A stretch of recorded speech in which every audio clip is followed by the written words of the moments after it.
Vous aurez à prendre un temps pour méditer. Vous aurez à prendre un temps dans votre vie pleine de préoccupations pour être une bénédiction à d'autres gens régulièrement, car servir les autres est une partie majeure de la croissance du chrétien. Savez-vous cela? Restez avec nous dans Jouissez de votre vie.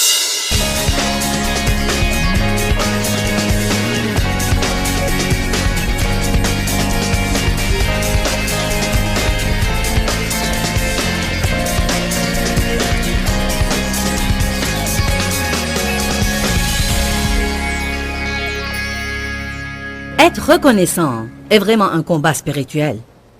C'est un combat spirituel contre la dépression, c'est un combat spirituel contre le découragement, et c'est un combat spirituel contre le fait d'être négatif. Nous chantons des chants sur les miracles. Vous savez à qui sont accordés les miracles? À ceux qui croient. Qui d'entre vous ce soir est heureux de ne pas aller en enfer? Amen. Vous pouvez vous asseoir. Prenez vos Bibles et allez à Deutéronome chapitre 8, s'il vous plaît. Nous sommes contents d'être de retour à Atlanta.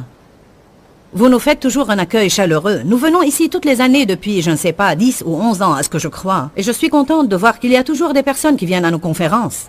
Alléluia. Je me souviens du temps où nous venions ici et quelques centaines assistaient à nos réunions. Qui assistait à ces réunions quand nous avions juste quelques centaines? Je sais que Denise assistait à ces réunions et son mari aussi. Ceux qui travaillent pour nous disent qu'ils étaient là. Nous étions en train de parler de... Charlie a commencé à chanter un chant sur comment Dieu nous change de gloire en gloire. Qui sent parfois comme s'il est bloqué au milieu et il ne sait ni retourner ni comment avancer. Vous vous demandez si jamais Dieu va finir de travailler en vous. Vous savez quel est le secret d'être un chrétien victorieux? Je peux vous donner un seul secret. Le secret d'être victorieux est de ne jamais abandonner.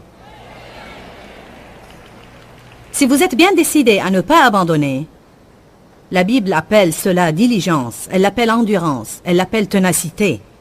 Quoi que vous veuillez l'appeler, le secret est de ne pas abandonner. Continuez à persévérer, continuez à persévérer et continuez à persévérer jusqu'à ce que vous épuisiez le diable. Parce qu'il essaye de nous épuiser. Mais nous allons l'épuiser.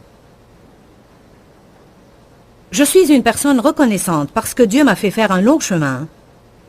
Et je sais que plusieurs ressentent exactement la même chose. Très souvent, je lis Deutéronome chapitre 8 parce que... Dans Deutéronome chapitre 8, commençant par le verset 2, Dieu dit à Israël de se souvenir de tout le chemin qu'il leur a fait faire pendant les 40 ans dans le désert. Parfois, nous parlons beaucoup d'oublier totalement le passé. Nous disons toujours aux autres d'oublier ce qui est en arrière et d'aller de l'avant. Mais je pense que quelque part dans notre cheminement, il faut qu'on se souvienne du passé. Car je crois que quand nous nous souvenons du passé et de certaines choses desquelles Dieu nous a sauvés, c'est vraiment ce qui fait naître la gratitude dans notre cœur, surtout si nous commençons à être un peu grognons pour quelque chose que nous n'avons pas, que nous prions pour avoir ou quelque chose que nous attendons que le Seigneur réalise dans notre vie. Une des manières les plus rapides de surmonter votre frustration pour quelque chose que vous n'avez pas est de vous souvenir comment c'était. Amen. Vous vous souvenez, Charlie et Gilles, du temps où vous serviez le Seigneur avec vos enfants dans votre caravane et vous chantiez ce que vous aviez à cœur à 20 personnes, 40 personnes, 50 personnes, et vous gagnez à peine assez d'argent pour acheter de l'essence et quelques repas et pour vous diriger vers l'endroit suivant? Pendant combien d'années avez-vous fait cela? 12 ans. Et n'ont pas cédé. Amen. Mais aujourd'hui, ils ont le privilège d'aller de ville en ville et de servir des milliers de personnes partout où ils vont. Mais vous savez quoi? Les gens pensent si seulement je pouvais être conducteur de louange dans une réunion pareille. Mais le problème est qu'il y a beaucoup de personnes qui souhaitent et qui n'agissent pas. C'est tout ce qu'ils font, rien que souhaiter. Je me souviens quand Dave et moi avions une caravane aux roues lisses. Nous l'avions achetée à 1600 $ et c'était notre première camionnette.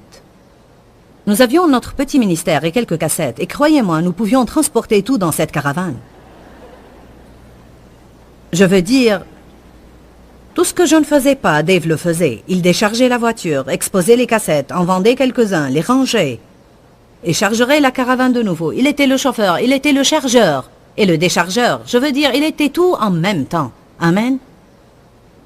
Je faisais les annonces, la publicité pour les cassettes. J'étais en charge de la prédication et de l'exhortation. À l'époque, nous avions un couple, un homme et une femme qui voyageaient avec nous et qui conduisait la louange.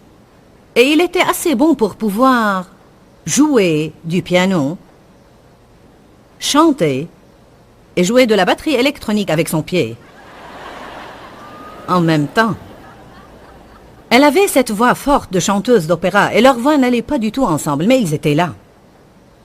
On partait à des endroits où on pouvait faire des petites réunions qui regroupaient peut-être 50 ou 75 ou 100 personnes. On passait uniquement à la radio à l'époque. Je me souviens du temps où on quittait après une réunion la nuit pour retourner à Saint Louis et on n'avait pas assez d'argent pour rester dans un hôtel. Alors on se garait dans un parking et on dormait assez pour que Dave puisse être assez éveillé pour qu'il puisse conduire sur le chemin de retour. Dave et moi aimons parfois intentionnellement nous souvenir de tous les chemins que le Seigneur nous a fait faire pendant ces plusieurs années dans le désert. La Bible dit qu'il y a un but à cela. Si certains sentent comme s'ils sont dans ce désert maintenant, il y a un but à cela. Afin de t'humilier et de te tester pour savoir quelles étaient les dispositions de ton cœur et si tu garderais ou non ses commandements. Allez, je prêche bien déjà et nous sommes au début. Car vous savez quoi? Si vous n'allez pas observer les commandements dans le désert, vous ne les observerez pas dans la terre promise. Si vous n'allez pas louer Dieu dans le désert, vous n'arriverez jamais à la terre promise. Vous passerez toute votre vie à errer dans le désert, à murmurer et à vous plaindre de quelque chose qui ne s'est pas passé, et à être jaloux de quelqu'un qui a payé le prix pour qu'elle se passe dans leur vie. Verset 3. Il t'a humilié et il t'a fait souffrir de la faim. Et il t'a nourri de la manne que tu ne connaissais pas et que n'avaient pas connu tes pères. Chacune de ces phrases est tout un message, vous savez. Si je ne faisais pas attention, je prêcherais ça et non ce que je suis venu dire. Afin de t'apprendre personnellement que l'homme ne vit pas de pain seulement, mais de tout ce qui sort de la bouche de Dieu. Alors, en un mot, il dit ici, je ne t'ai pas donné tout ce que tu voulais avoir, et même quand j'ai subvenu à tes besoins, tu ne savais pas d'où ça allait venir. Je t'ai nourri miraculeusement. Il y avait des temps où tu n'avais pas tout ce que tu voulais, mais je me suis occupé de toi. Il dit après, tes souliers ne se sont pas usés et tes vêtements n'ont pas vieilli. Ils n'ont pas eu de nouvelles choses, mais Dieu a subvenu à leurs besoins. Que faisait-il? Il leur apprenait que l'homme ne vit pas de pain seulement, l'homme ne vit pas de toutes ces choses. Ce n'est pas l'essence de notre vie, ce n'est pas ce que nous possédons ou ce que nous conduisons. Qui nous connaissons? Quelle est notre profession? Si nous sommes allés à l'université ou non? Que nous ayons les amis convenables ou non? Que nous soyons mariés ou non? Quel genre de vêtements nous portons? Les choses de la vie, quoi. Combien d'entre vous connaissent les choses de la vie? Ne sont-elles pas ce qui nous vexe? Ce sont toutes les choses que nous voulons et que nous n'avons pas, et pourtant la Bible dit clairement, cherchez premièrement le royaume de Dieu et sa justice, et toutes ces choses vous seront données. Nous ne pouvons pas chercher Dieu pour qu'il nous donne quelque chose. Nous devons apprendre à chercher Dieu pour qui il est. C'est pourquoi j'aime prendre un temps d'adoration, comme on a fait ce soir, où toute notre attention est fixée sur le Seigneur.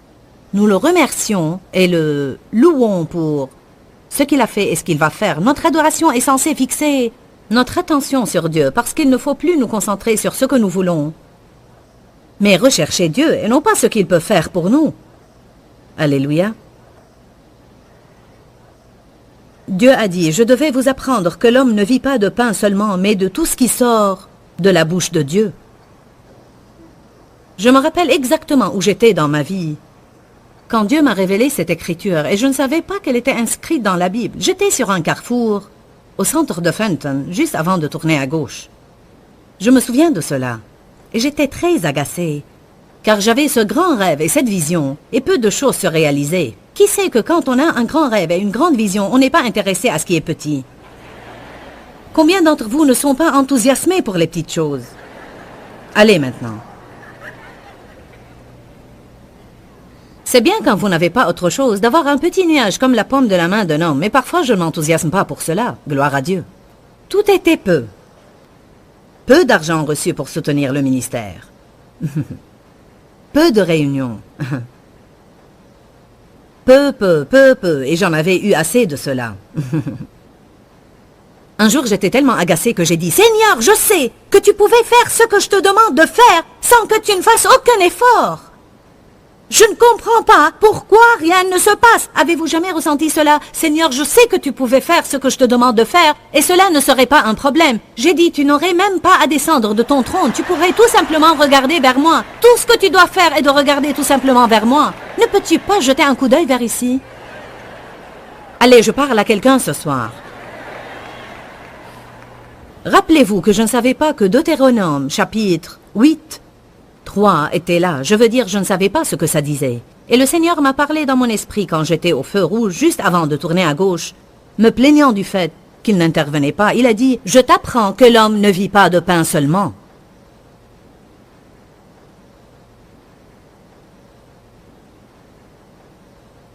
Dieu apprend à certains cela. Parfois, ça prend beaucoup de temps à apprendre à être reconnaissant même sans avoir les choses. Être reconnaissant ne s'agit pas de chanter les chansons exposées sur l'écran, mais c'est une attitude que nous devons développer dans la vie. C'est la première chose qui doit sortir de notre bouche les matins et la dernière chose qui doit sortir de notre bouche les soirs. Seigneur, merci pour toutes choses. Parce que la Bible dit, rendez grâce en toutes choses, quelles que soient les circonstances, soyez reconnaissants et rendez grâce. Car c'est la volonté de Dieu, en Jésus-Christ, à votre égard. Verset 4, ton vêtement ne s'est pas usé, ton pied ne s'est pas enflé. Verset 5, reconnais en ton esprit et cœur que comme un homme châtie et instruit son enfant, de même le Seigneur ton Dieu te châtie et t'instruit. Alors tu observeras les commandements du Seigneur, ton Dieu, pour marcher dans ses voies. Verset 7, maintenant il nous dit, pourquoi il a fait toutes ces autres choses. Il avait un but précis, car le Seigneur, ton Dieu, te fera entrer dans un bon pays. Pays de cours d'eau, de sources et de lacs qui jaillissent dans les vallées et dans les montagnes. Pays de froment et d'orge et de vignes et de figuiers et de grenadiers, un pays d'oliviers et de miel. Un pays où tu mangeras de la nourriture sans pénurie, où tu ne manqueras de rien. Dont les pierres sont de fer et d'où tu extrairas dans la montagne les reins. Regardez le verset 10. Lorsque tu mangeras, alors tu béniras le Seigneur ton Dieu pour tout le bon pays qu'il t'a donné. Dieu m'a dit une chose impressionnante récemment. Il a dit, il y a 2 tests que les gens doivent passer avec succès concernant l'argent.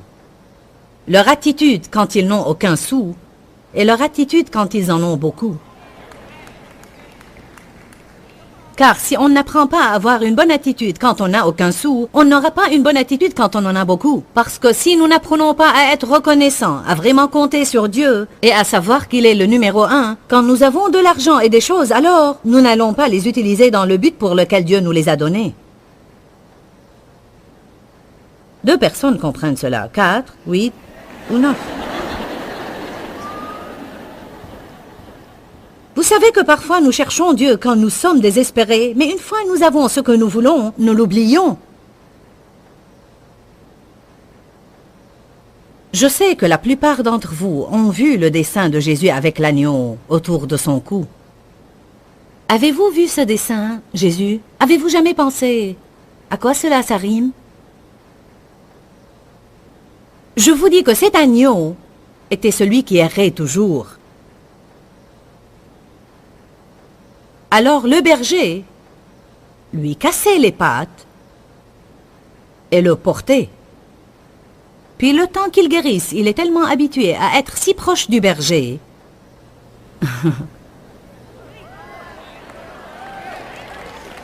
que quoi qu'il se passe après cela, il ne partira plus jamais.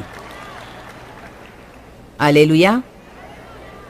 Parfois, nous ne comprenons pas pourquoi ceci se passe et cela se passe et autre chose se passe. Mais si Dieu ne peut pas nous porter à compter sur lui de toute autre façon, il nous fera compter sur lui à un tel point où nous devenons adonnés à Jésus. Et puis quand les bons moments viennent, même si nous jouissons des bons moments, nous restons toujours adonnés à Jésus. Alléluia. Il a dit, j'ai fait cela pour que je puisse faire de bonnes choses. Mais attention, quand vous êtes rassasié et vous mangez bien et vous obtenez tout ce que vous voulez, de ne pas m'oublier. Si vous continuez à lire le reste de ce chapitre, il est écrit, et si tu m'oublies, tu retourneras là où tu étais. Alléluia. Dieu fait des choses impressionnantes dans notre vie. Et vous savez quoi? Je vais dire une chose importante. Vous n'avez pas à comprendre tout ce que Dieu est en train de faire. Cela n'est-il pas une révélation? Dites tous à haute voix, je n'ai pas à tout comprendre. Tout ce que nous devons faire, c'est ne pas abandonner et continuer à persévérer. Nous n'avons pas à essayer de comprendre, car je vous dis que Dieu fait un travail dans notre vie. Il travaillera en vous et vous changera. Il travaillera dans les gens autour de vous et les changera si vous priez pour eux au lieu de vous plaindre d'eux.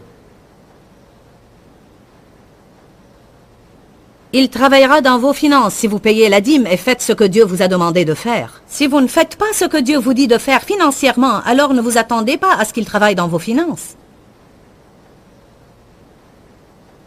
La Bible dit, « Si tu observes tous ces commandements, alors je vais. » Nous ne pouvons pas contourner le plan de Dieu et penser que nous pouvons avoir des dispenses exceptionnelles simplement parce que nous avons quelques excuses banales pour ne pas obéir.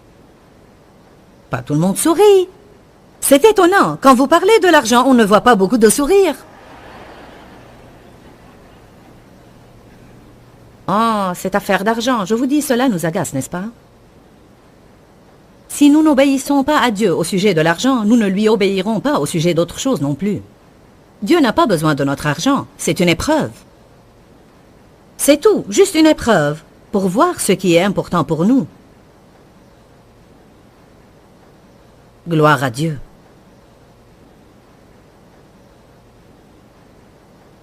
Je sais que Dieu a certainement changé ma vie et je suis reconnaissante et j'aime penser à toutes ces années dans lesquelles il m'a guidée dans le désert. Je me souviens du moment où je prêchais la prospérité alors que je conduisais une ancienne voiture. Je me souviens de la première réunion de la vie dans la parole que j'ai faite il y a 22 ans.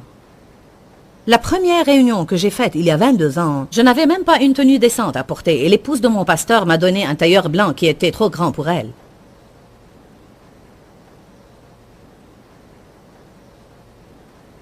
Je me souviens commencer avec mes 3 enfants et aujourd'hui j'ai 4 enfants. Ils sont tous adultes et ils travaillent dans le ministère. Bien non, en fait j'avais 4 enfants car aux premières réunions de la vie dans la parole, j'avais déjà Danny qui a aujourd'hui 22 ans. Je le portais sur ma hanche en me préparant pour aller à la réunion. Ne me dites pas que vous ne pouvez rien faire si vous avez des enfants. Allez, j'avais un mari et 4 enfants. Et je me souviens de ces moments. Aujourd'hui, Dieu nous a tellement bénis. Nous avons 4 enfants adultes et ils travaillent dans le ministère. Je me souviens quand je me promenais avec ma liste de confession. Je venais d'apprendre au sujet de la puissance de la confession. Je confessais, tous mes enfants vont se marier avec des personnes nées de nouveau et remplies du Saint-Esprit, et ils vont tous servir Dieu dans un ministère à plein temps. Aujourd'hui, tous mes enfants sont mariés à des personnes nées de nouveau. Tous nos enfants travaillent pour nous, tous leurs époux travaillent pour nous. Vous devez appeler les choses qui n'existent pas comme si elles existaient. Nous avons 6 merveilleux petits-enfants, âgés de 1 an à 13 ans.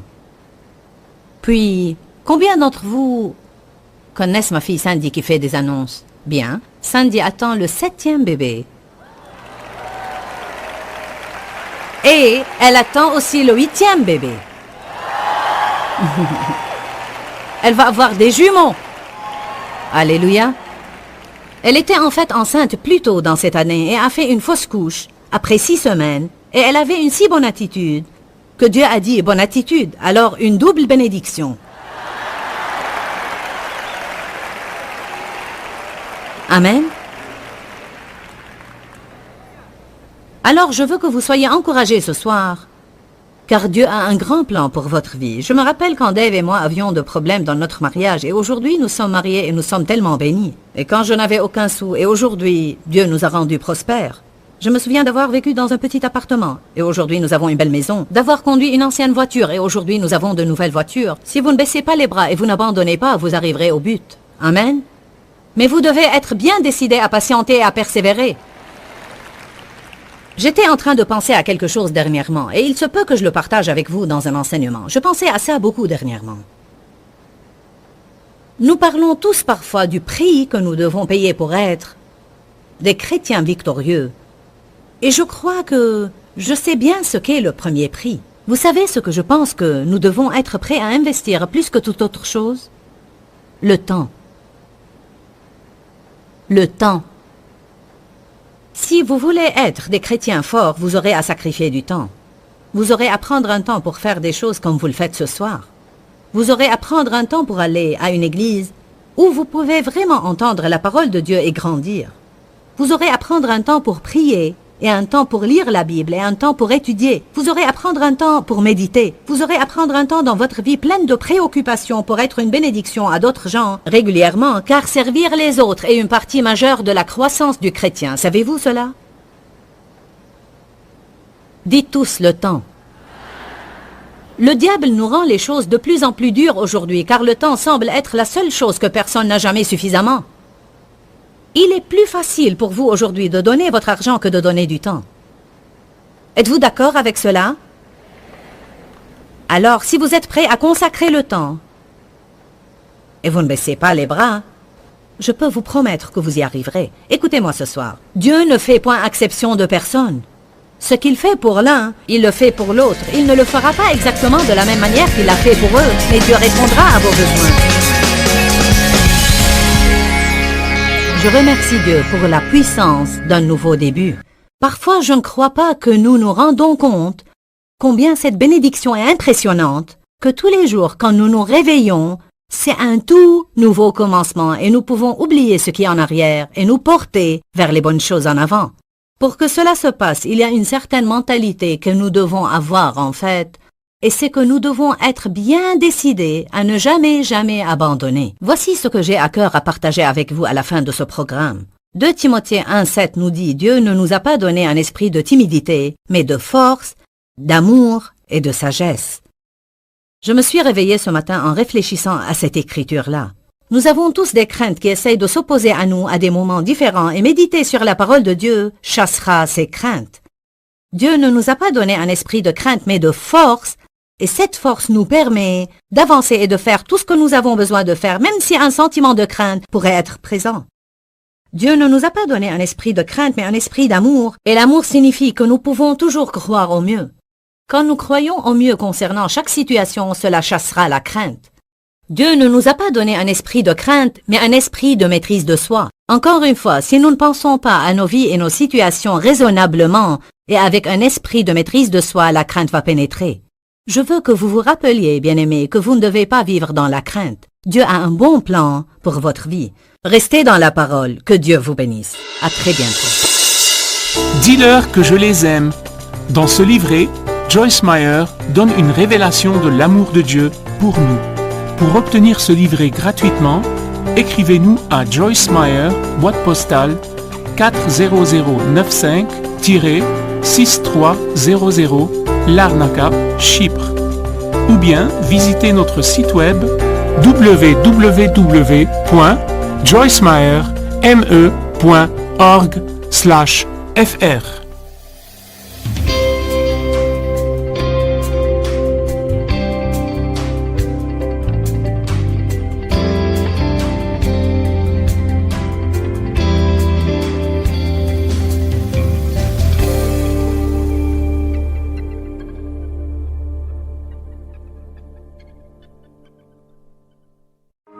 Ce programme est financé par les amis et partenaires du ministère de Joyce Meyer.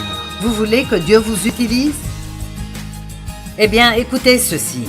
Dieu veut faire des choses avec vous avant d'en faire à travers vous.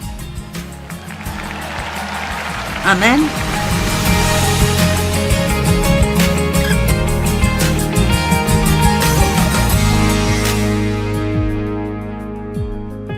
Tout est beau en son temps. Mais hors saison, ça peut juste être un désastre absolu. Il y a un bon moment et un mauvais moment pour tout sous le soleil. Et quand nous sommes assez matures pour pouvoir discerner les saisons, c'est une très bonne chose dans nos vies. Combien d'entre vous trouvent ça difficile de lâcher des choses? Je sais ce que vous ressentez. Eh bien, il y a des choses que je fais pire que d'autres. Vous savez, maintenant que je suis un peu plus âgée, j'ai dû abandonner certaines choses au bureau. La technologie est tellement plus avancée maintenant que ce serait stupide de ne pas laisser des jeunes s'en occuper parce que je ne la comprends pas et ça ne m'intéresse pas d'apprendre cela. Et je préfère payer quelqu'un pour le faire pour moi. Voici, mon téléphone ne fonctionne pas. Merci. Mon ordinateur ne fonctionne pas. Merci. Peux-tu faire cela pour moi? Merci. Donc, mais j'ai dû, même dans les 2 dernières années, faire de grands changements comme, vous remarquez peut-être, qu'il y a quelqu'un qui m'aide un peu ici. Pasteur Mike, parfois Ginger. Et c'est le moment pour moi d'arrêter de tout faire. Parfois, vous ne pouvez juste pas tout faire et vous arrivez au point où vous ne pouvez rien faire bien. Et j'étais fatiguée. Et j'ai le droit d'être fatiguée parce que je fais ça depuis très, très, très, très longtemps. Et j'ai continué pendant si longtemps d'essayer de tout faire moi-même. Parce que tout le monde dit, c'est mieux si vous le faites vous-même. Vous savez. Donc j'ai essayé, ça a affecté ma santé et je n'avais plus le choix. Parfois, vous ne changez pas avant d'arriver à un point de crise dans votre vie. Et cette crise vous force de changer. Mais soyons assez intelligents pour reconnaître les signes et faire les changements tant que nous pouvons toujours les faire volontairement et de ne pas les faire parce que nous sommes obligés et nous n'avons pas le choix. Amen. Donc, laissez-moi juste vous taquiner un peu. Combien d'entre vous n'aiment pas l'eau? Et je parle de combien d'entre vous n'aiment pas vraiment boire de l'eau. D'accord. Eh bien, s'il vous plaît, ne soyez pas offensés. Mais l'une des choses les plus stupides à faire est de ne pas boire d'eau. Vous savez pourquoi? C'est la seule chose qui nettoiera bien vos reins. Si vous émettez un sachet de thé, ce n'est pas la même chose que l'eau plate. Et beaucoup de gens se sentent mal et n'ont pas d'énergie juste parce qu'ils ne boivent pas d'eau. Et donc, je vous le dis, donc maintenant vous savez. Et vous êtes responsable de ce que vous savez maintenant. Donc, si vous avez des calculs rénaux et le médecin dit « vous ne buvez pas assez d'eau », vous pouvez dire « Joyce m'a dit cela ». Combien d'entre vous ne dorment pas assez? Vous savez quelle est la réponse à cela? Allez au lit. Je veux dire, beaucoup de nos problèmes ne seraient pas si difficiles à résoudre. Je sais que je devrais aller au lit, mais... Je sais que je devrais boire plus d'eau, mais... Je sais que je devrais épargner de l'argent pour ma retraite, mais... Je devrais me mêler de mes affaires, mais... Je n'aurais pas dû dire cela, mais... Allez, nous devons enlever les mais de nos vies et juste faire ce que nous savons que nous devrions faire. Prenons donc cette décision aujourd'hui que nous allons améliorer dans comment lâcher les choses pour que Dieu puisse nous amener à la nouvelle chose qu'il a pour nous. N'essayons pas de nous accrocher à quelque chose quand Dieu en a fini avec, parce que quand Dieu en a fini avec, vous n'en jouirez plus jamais. Amen. Même concernant le fait de donner des choses, quand Dieu me demande de donner quelque chose, si je le garde après cela, il n'y a plus d'onction dessus pour que j'en jouisse. Je pourrais la garder, mais je n'en jouirai pas parce que maintenant Dieu a dit « donne-la ». S'empresser d'arriver à la saison suivante cause des problèmes aussi. Peut-être que vous êtes fatigué d'attendre, alors vous faites quelque chose à ce sujet. Ou peut-être que vous êtes à un travail que vous n'aimez pas et vous êtes fatigué d'attendre Dieu, donc vous décidez de démissionner. Souvent, nous sommes fatigués d'attendre et nous prenons des décisions insensées. Vous devez rester là jusqu'à ce que Dieu vous dise de partir. Et quand il vous dit de partir, alors vous devez vous en aller. J'avais un travail dans un ministère et on ne me traitait pas bien. Et je voulais tellement sortir de là et suivre ma propre voie. Mais je savais que Dieu ne voulait pas encore que je parte parce qu'il ne m'avait toujours pas dit de partir. Eh bien, quand Dieu m'a dit de partir, j'étais arrivée au point où je ne voulais plus partir. Donc, vous ne pouvez pas toujours faire ce que vous voulez faire. Maintenant, voici un exemple de s'empresser d'une saison à l'autre. Une année, nous avions un hiver très chaud. Eh bien, durant l'hiver, nous pensions que c'était génial. Il ne faisait même pas froid. C'est comme ne même pas avoir l'hiver. Et puis nous avons découvert au printemps qu'il n'avait pas fait assez froid pour tuer les insectes. Donc nous avions des insectes et plus d'insectes ce printemps. Et il y a eu une infestation de coccinelles. Vous savez, comme le pharaon a eu des grenouilles chez lui, des grenouilles dans ses fours, des grenouilles dans son lit, eh bien, nous avons eu des coccinelles partout et je n'exagère pas quand je dis que nous avions des centaines de coccinelles à la maison. Et vous savez, ceux qui ont des allergies n'ont pas aimé ça parce qu'il n'a pas fait assez froid pour tuer les choses qui les gênaient pendant le printemps. Donc, ça semble être amusant de pouvoir sauter une saison et arriver à celle d'après. Mais beaucoup de gens, par exemple, veulent sauter la saison où Dieu nous forge, nous réprimande et change des choses en nous et ils veulent aller directement d'être nés de nouveau à, vous savez, de grandes choses dans leur vie.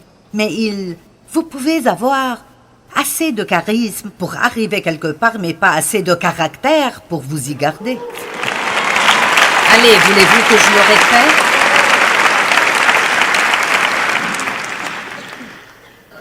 Quand j'enseignais à 20 personnes chez moi au salon, je pouvais prêcher alors comme je le fais maintenant. Et je regardais des prédicateurs à la télé et je me souviens d'avoir pensé « Je ne sais pas pourquoi Dieu me laisse coincé chez moi, je peux prêcher mieux que ça. » Eh bien, c'est pour ça que j'étais coincée au salon. Ce n'était pas que je ne pouvais pas prêcher, mais j'avais une mauvaise attitude. Allez, je vous parle. Vous êtes peut-être là à penser, eh bien, j'ai posé ma candidature pour faire partie de l'équipe de louanges et ils ne m'embauchent pas et je peux chanter mieux qu'eux. Eh bien, avant de changer d'attitude, vous resterez là où vous êtes. Parce que Dieu s'occupe plus de notre attitude et de notre caractère que de ce que nous pouvons faire pour impressionner les gens. Donc, si vous êtes vraiment doué et vous ne comprenez pas pourquoi Dieu ne vous utilise pas, vous devriez vérifier votre caractère. Demandez-vous, comment est-ce que je traite les gens? Comment suis-je quand il s'agit de critiquer et de juger d'autres personnes? Voilà les choses qui sont importantes pour Dieu. L'homme regarde l'extérieur, mais Dieu regarde le cœur. Amen. Et c'est pourquoi parfois Dieu utilisera quelqu'un et vous ne pourrez pas comprendre pourquoi il choisirait cette personne. Parce qu'elle n'est vraiment pas impressionnante du tout. Mais Dieu sait qu'elle a un cœur d'or. Notre vie intérieure est plus importante que notre vie extérieure. Écoutez, si nous passons autant de temps à être spirituellement prêts à sortir, au lieu de changer nos habits 5 fois et de nous mettre 1 kilo de maquillage. Allez, peut-être que je devrais parler à ce côté.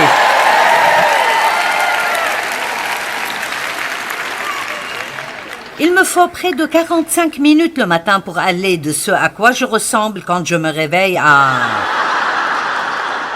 maintenant. Eh bien, j'ai appris il y a longtemps. Je passe d'habitude 2 heures avec Dieu avant de commencer à me préparer. Mais il y a eu des années dans ma vie où je ne faisais pas ça. Et je mettais peut-être du maquillage pour être présentable extérieurement, mais c'était moche aux yeux de Dieu. Bonjour. Qu'importe combien les gens pensent que vous êtes beau au travail, Dieu regarde notre attitude, comment nous traitons les gens, comment nous parlons aux gens, comment nous parlons des gens. Et vous aurez des saisons dans votre vie où Dieu vous fera passer par des choses difficiles.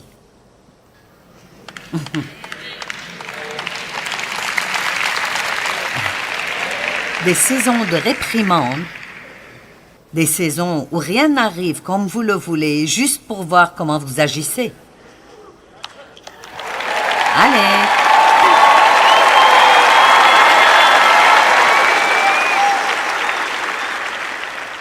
Allez, j'ai presque fini. Je serai peut-être fougueuse. On ne sait jamais. Labourer la terre en friche. Il y a des saisons de labourage. Imaginez si vous étiez un champ plein de boue qui n'a jamais été labouré et tout d'un coup un fermier vient avec une charrue et commence à le labourer. Je pense que ce ne serait pas agréable.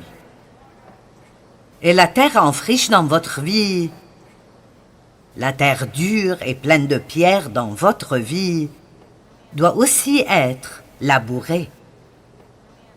Vous voulez que Dieu vous utilise?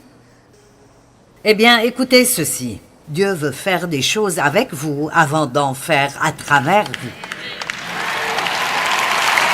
Amen. Oh mon Dieu, si seulement je pouvais vous expliquer ce que j'ai dû traverser pour pouvoir être là aujourd'hui. Oh mon Dieu.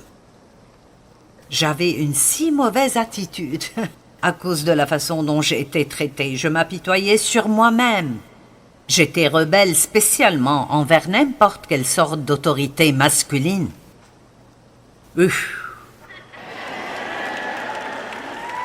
Et Dieu a juste continué et continué et continué et continué et continué. Et vous savez quoi? Je ne comprenais pas pourquoi Dieu ne m'envoyait pas dans le monde.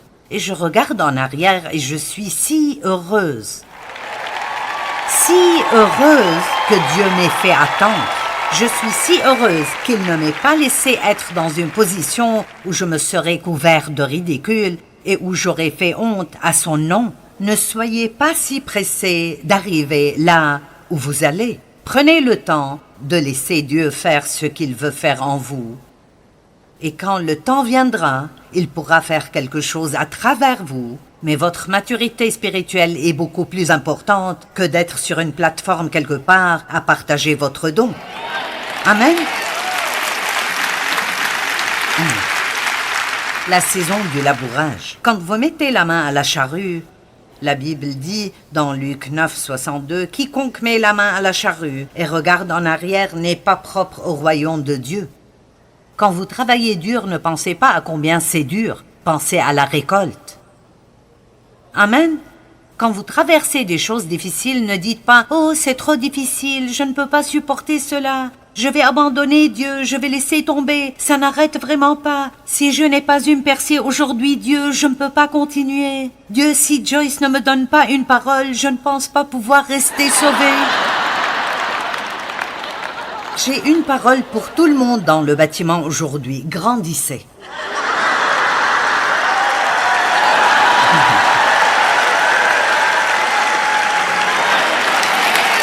Et je le dis à moi-même aussi. Et je ne vous dis jamais rien que Dieu ne m'a pas dit à moi.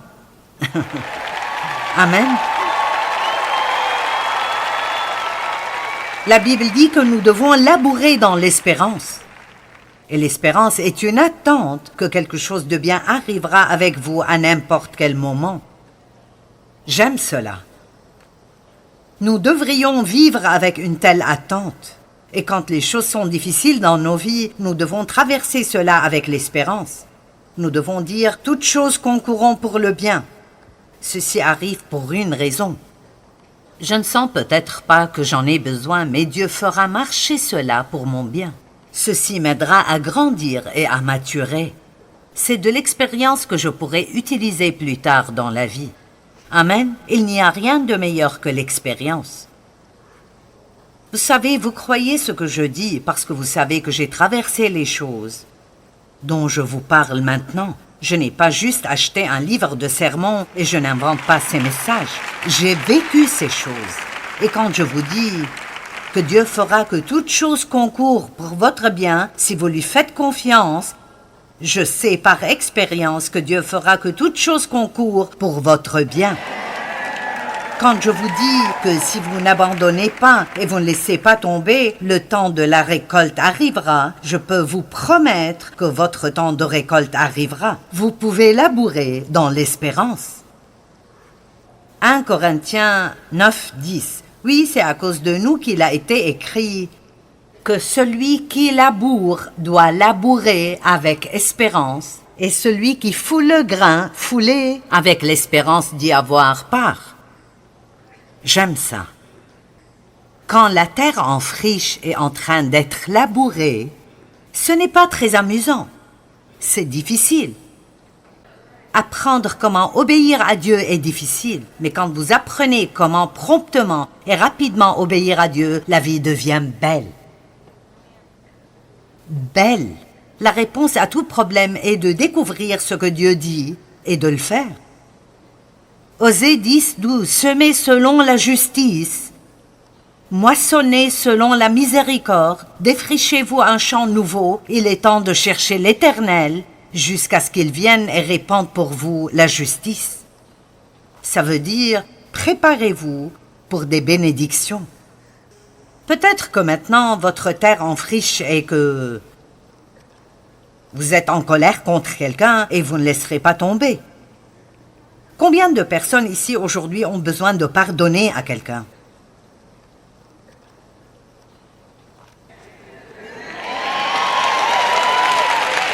D'accord.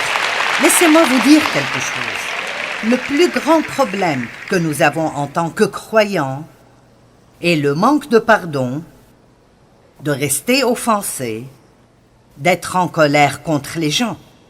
Je veux dire, c'est le problème numéro 1 dans l'Église. Si nous apprenions tous comment pardonner rapidement comme Christ nous pardonne, allez.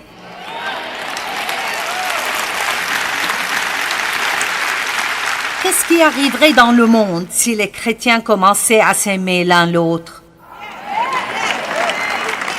Wow! Imaginez cela.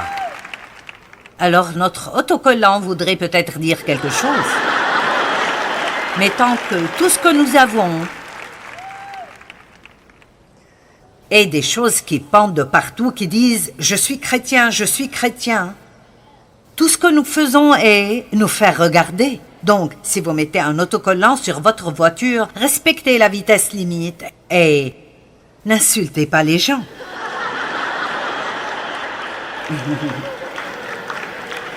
Allez, vous n'aimerez peut-être pas tout ce que je dis, mais vous ne serez pas confus.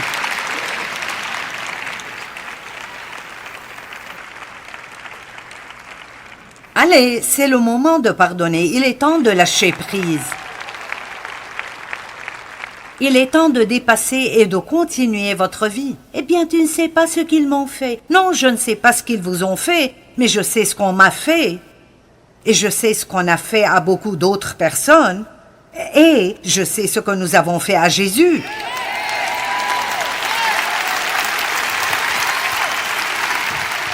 Il n'y a pas de raison pour quiconque. Vous ne trouverez pas d'excuses assez bonnes pour vous accrocher à la colère.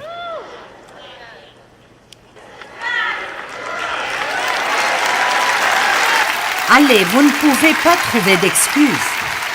Tu ne sais juste pas. Mais vous voyez, ce qui vous est arrivé est important.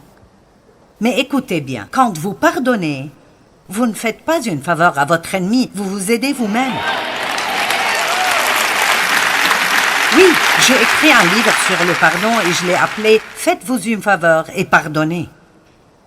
Nous nous aidons nous-mêmes quand nous obéissons à Dieu. Tout ce que Dieu nous dit de faire, vous dites « Mais je ne peux pas dépasser ça. » D'accord, peut-être que vous ne pouvez pas dépasser vos émotions, mais je vous dirai ce qui arrivera si vous commencez à prier pour les personnes contre qui vous êtes en colère et voyez combien vous pouvez les haïr. Allez, commencez à prier pour eux tous les jours. Priez pour qu'ils soient bénis. Priez pour que Dieu les bénisse. Et s'il y a quelque chose dont ils ont besoin et vous pouvez remplir ce besoin, allez remplir ce besoin. Même si votre chair trouve cela dégueulasse, allez et faites-le. Parce que c'est comme ça que vous brisez la puissance de Satan dans vos vies quand vous commencez à agir comme Jésus. Amen. Si vous êtes le pasteur d'une église locale et quelqu'un que vous avez fait grandir dans le Seigneur, prend la moitié de votre congrégation et fait une église au coin de la rue, achetez-lui un système de ce nom. Allez, l'amour ne périra jamais. La haine, le ressentiment, l'amertume périront toujours, mais l'amour ne périra jamais. Dieu nous a donné une arme comme aucune autre, et c'est l'arme de l'amour. Et non seulement cela, c'est vraiment amusant. C'est amusant de rendre le diable furieux et de le faire vous regarder aimer quelqu'un qui vous a maltraité. Houhou! Dans quelle saison êtes-vous maintenant? Ou est-ce que Dieu vous enseigne à être moins égoïste? Pas de réponse, d'accord. Et à propos d'être plus discipliné, ou de se débarrasser des dettes, vous devez arrêter de sortir votre carte partout où vous allez. C'est si amusant de dire « mettez-le sur mon compte ». Mais la facture vient. Amen. Est-ce que Dieu vous dit que c'est le moment de vous occuper de votre santé et de prendre soin de vous-même? Peut-être que Dieu vous dit d'arrêter de manger des saletés tout le temps. Ne combattez pas les saisons de votre vie et rappelez-vous ceci. Ne pensez pas pouvoir toujours faire ce que vous avez toujours fait, parce que les choses devront changer. Et quand elles changent, ne résistez pas. Ça vous rend juste misérable si vous résistez.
khắp phương trời vẫn nhớ tới quê hương. Người về đây thăm làng trù quê mẹ và làng sen quê cha, xúc động bồi hồi người rơi giọt lệ, thương mái nhà tranh thương đất mẹ nghèo.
so high I'm hypnotized.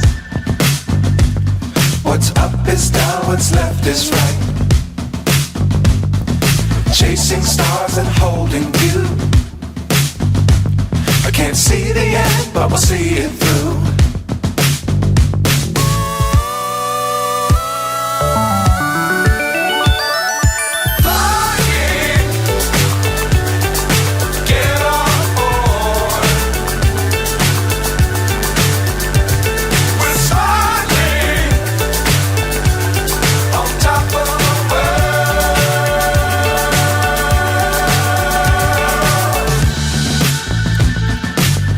Times don't fly too high. Be sure to keep the ground in sight. Fly forever if you keep it tight.